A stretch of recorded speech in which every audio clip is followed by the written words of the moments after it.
Dear students, कैसे हो आप। आशा करता हूँ कि आप सभी स्वस्थ होंगे। मैं जाकिर हुसैन, सहायक आचार्य श्री गोविंद गुरु राजकीय महाविद्यालय बांसवाड़ा, आप सभी का इस यूट्यूब चैनल में स्वागत करता हूँ। आज मैं आप सभी के सामने हमारे पाठ्यक्रम में शामिल समाज की विशेषताओं के आपको समझाने के लिए हाजिर हुआ हूँ। आशा करता हूँ कि आप इसे गंभीरता के साथ समझने का प्रयास करेंगे। इससे पूर्व के वीडियो में हम समाज का अर्थ, उसकी परिभाषा और विभिन्न विद्वानों द्वारा कहे गए समाज के बारे में कथनों को पढ़ चुके हैं। आज इस वीडियो में हम समाज की विशेषताओं को जानने का प्रयास करेंगे। तो देखिए, समाज की विशेषताएं, जैसा कि हम सभी जानते हैं, पिछले वीडियो में हमने यही समझा था कि समाज क्या है। आम बोलचाल की भाषा में जिसे हम समाज कहते हैं वह समाजशास्त्रीय भाषा में नहीं है।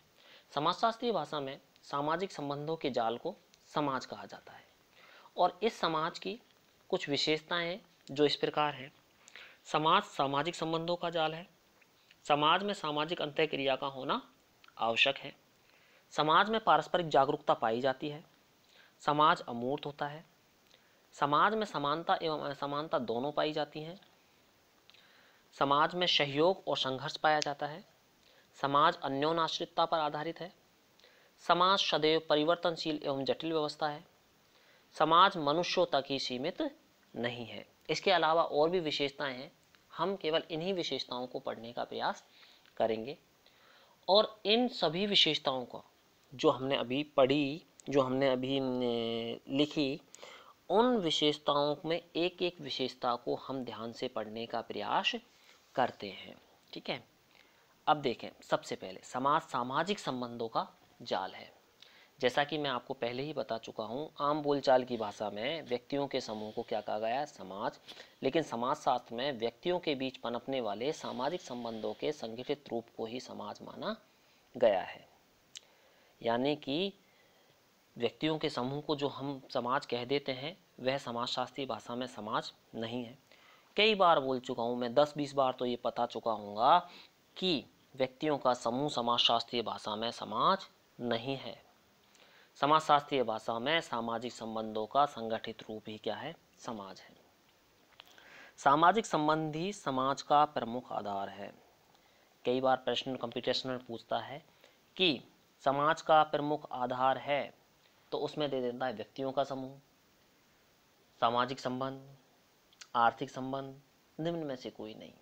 तो वहाँ हमें जब पूछे समाजशास्त्रीय भाषा में समाज का प्रमुख आधार क्या है, तो हमें टिक किस पर लगाना है? सामाजिक संबंधों पर। और समाज सामाजिक संबंधों का जटिल जाल है, या समाज को सामाजिक संबंधों के जाल या ताने बाने के रूप में हम परिभाषित कर सकते हैं। ये किसने कहा? मैकआइवर और पेज ने। हम पूर्व के वीडियो में इसे पढ़ चुके हैं। जहाँ जीवन है वहीं समाज है, ये किसने कहा? मैकआइवर ने। ठीक है, तो ये छोटे छोटे से जो कोटेशन हैं या छोटे छोटे से जो कथन हैं जो किसी विद्वान विशेष द्वारा दिए गए हैं, इन्हें हमें कंपटीशन एग्जाम्स के लिए याद रखना बहुत ही जरूरी है। आगे देखें, इन संबंधों के अभाव में, किन संबंधों? सामाजिक संबंधों। सामाजिक संबंधों के अभाव में व्यक्तियों की किसी भीड़ या झुंड को समाज नहीं कहा जा सकता। यानी किसी भी झुंड को, जिस झुंड के मध्य सामाजिक संबंधों का अभाव हो, उसे हम समाज बिल्कुल भी नहीं कह सकते। ठीक है, आगे देखें, समाज में सामाजिक अंतःक्रिया का होना आवश्यक है। केवल व्यक्तियों के होने और उनमें सामाजिक संबंधों के पनपने मात्र से समाज का निर्माण नहीं होता। केवल व्यक्ति हों और उनके मध्य सामाजिक संबंध पनप जाएं, लेकिन सामाजिक संबंध पनपेंगे कैसे? सामाजिक संबंध तभी पनपेंगे जब दो या दो से अधिक व्यक्ति आपस में अंतःक्रिया करेंगे। ठीक है, और अंतःक्रिया कैसे होगी? अंतःक्रिया तब होगी जब व्यक्ति अपने व्यवहार से एक दूसरे के व्यवहार को प्रभावित करेंगे, तभी उनके मध्य क्या होगी? अंतःक्रिया होगी। यहाँ उन व्यक्तियों के मध्य सामाजिक अंतःक्रिया का होना भी आवश्यक है।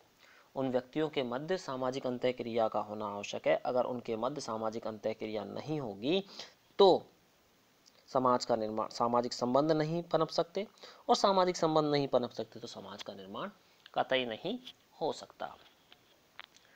इसका तात्पर्य यह है कि उन्हें न केवल एक दूसरे की जानकारी होनी चाहिए, बल्कि उनके बीच पारस्परिक जागरूकता के साथ साथ उनके व्यवहार द्वारा एक दूसरे को प्रभावित भी किया जाना चाहिए। जैसा कि मैं अभी आपको थोड़ी देर पहले बता चुका कि जब तक व्यक्ति अपने व्यवहार से एक दूसरे के व्यवहार को प्रभावित नहीं करेंगे, तब तक समाज का निर्माण नहीं हो सकता।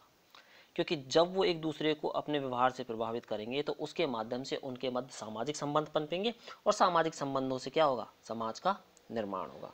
और सामाजिक संबंध कब पनपेंगे? जब वो एक दूसरे के साथ अंतःक्रिया करेंगे। जब व्यक्ति दो या दो से अधिक व्यक्ति जब सामाजिक अंतःक्रिया के माध्यम से एक दूसरे के साथ सामाजिक संबंध स्थापित करते हैं तो उससे समाज का निर्माण होता है। ठीक है। इसके बाद आगे हम देखें पारस्परिक जागरूकता। पारस्परिक जागरूकता के अभाव में न तो सामाजिक संबंध बन सकते हैं और न ही समाज। यानी कि व्यक्तियों का एक दूसरे के साथ जागरूकता का होना जरूरी है, एक दूसरे को वो जाने। अनजान व्यक्ति के साथ व्यक्ति सामाजिक संबंध स्थापित नहीं कर सकता, और जब वह सामाजिक संबंध स्थापित ही नहीं करेगा तो क्या नहीं होगा? समाज का निर्माण नहीं होगा। जब तक लोग एक दूसरे की उपस्थिति में प्रत्यक्ष या अप्रत्यक्ष रूप से परिचित नहीं होंगे, तब तक उनमें जागरूकता नहीं पाई जाएगी। यानी व्यक्तियों का एक दूसरे के साथ प्रत्यक्ष या अप्रत्यक्ष रूप से परिचित होना बहुत जरूरी है। परिचित होंगे तभी उनके मध्य सामाजिक संबंध स्थापित होंगे, पारस्परिक जागरूकता पाई जाएगी, और इसके अभाव में उनके मध्य पारस्परिक जागरूकता नहीं पाई जाएगी। जागरूकता के अभाव में अंतःक्रिया नहीं होगी, और अंतःक्रिया के अभाव में वे एक दूसरे को प्रभावित नहीं कर सकेंगे, जिससे सामाजिक संबंध नहीं बनेंगे और समाज का निर्माण नहीं होगा। यानी सबसे पहले क्या है? उनके मध्य पारस्परिक जागरूकता हो, जिसके माध्यम से अंतःक्रिया हो, अंतःक्रिया से वो एक दूसरे को प्रभावित करें, जिससे सामाजिक संबंधों का निर्माण हो और समाज का निर्माण हो। तो इसलिए पारस्परिक जागरूकता का होना भी जरूरी है। किसके लिए? सामाजिक संबंधों के निर्माण के लिए, और सामाजिक संबंधों के निर्माण से क्या बनेगा? समाज बनेगा। ठीक है। इससे आगे हम देखें समाज अमूर्त होता है। मूर्ति शब्द जो है वो मूर्त से बना है। मूर्ति हमें दिखाई देती है। ठीक है। उसी प्रकार मूर्त का अर्थ होता है जो हमें दिखाई देता है, अमूर्त का अर्थ होता है जो हमें दिखाई नहीं देता। भगवान हमें दिखाई नहीं देता, तो ये क्या है? अमूर्त है। और जो हमें दिखाई देता है वो क्या है? मूर्त है। समाजशास्त्रीय भाषा में समाज का अर्थ सामाजिक संबंधों के जाल से है। कई बार बता चुका मैं कि सामाजिक संबंधों का जाल ही क्या है? समाज है, जो हमें दिखाई नहीं देता। इसलिए हम यह कह सकते हैं कि समाज अमूर्त होता है, क्योंकि हमें सामाजिक संबंध नहीं दिखाई देते, और सामाजिक संबंधों के निर्माण के जाल से ही क्या बनता है? समाज बनता है। जब हमें सामाजिक संबंध ही दिखाई नहीं दे रहे तो सामाजिक संबंध कैसे हुए? अमूर्त हुए। और जब सामाजिक संबंध अमूर्त है तो समाज भी कैसा होगा? अमूर्त होगा। लेकिन आम बोलचाल की भाषा में यदि हम कहें कि समाज व्यक्तियों का समूह है जो हमें दिखाई देते हैं, इसलिए यह मूर्त है। लेकिन आम बोलचाल की भाषा में जब हम व्यक्तियों के समूह को समाज कह देते हैं तो तब समाज क्या हो जाता है? मूर्त हो जाता है। लेकिन हमसे जब कंपटीशन एग्जाम में या कहीं भी एग्जाम में ये पूछा जाए कि समाज होता है मूर्त, अमूर्त, दोनों या कुछ नहीं, तो हम क्या करेंगे? समाजशास्त्रीय भाषा में क्या है? ये अमूर्त है। क्योंकि समाज का निर्माण किससे होता है? सामाजिक संबंधों से, और सामाजिक संबंध अमूर्त होते हैं, इसलिए समाज भी क्या होता है? अमूर्त होता है। ठीक है। इस वीडियो के माध्यम से हमने समाज की जो विशेषताएं हैं उसके अंतर्गत जो प्रारंभिक 4 विशेषताएं थी उन विशेषताओं को जाना। अब आगे के वीडियो में हम इसकी और अन्य विशेषताएं हैं उनको जानने का प्रयास करेंगे। अगर किसी विद्यार्थी को कोई बात समझ में ना आई हो तो आप कमेंट्स बॉक्स में लिखें।